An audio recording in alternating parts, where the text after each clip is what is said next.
The thing about my brother Toby is that he's a performer. He loves the spotlight, but there's a huge difference between acting for a school play and actually fighting for your life. Last Wednesday, I was sitting in my AP bio class when I saw Toby being led down the hall by his PE teacher, Coach Miller. Toby looked off. His face was flushed and he was clutching his throat. I ran out of class. Coach, what's going on with him? Coach Miller just rolled his eyes. Relax, Leo. He's just trying to get out of the mile run. He told me he can't breathe because of a bee sting, but I don't see a mark on him. He's fine. I looked at Toby. His lips were starting to turn a faint shade of blue. He wasn't acting. He was in anaphylactic shock. Coach, he has a severe allergy. Where's his EpiPen? The nurse is on her lunch break, Miller said, looking at his watch. The office is locked. We'll just wait in the hallway until she gets back. It's probably just a panic attack. I felt the blood boil in my veins. My brother's airway was closing, and this guy was worried about a lunch break. I didn't wait. I sprinted toward the nurse's office. The door was heavy oak, solid, locked tight.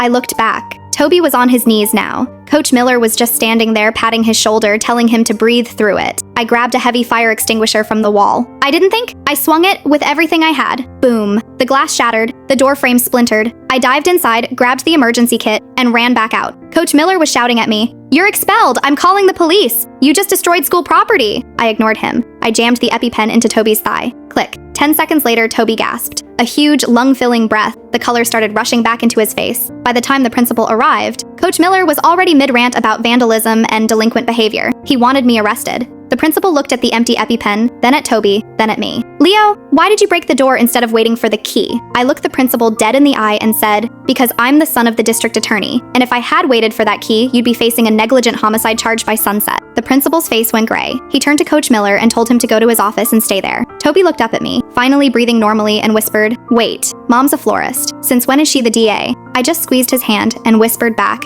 "Since about 2 minutes ago."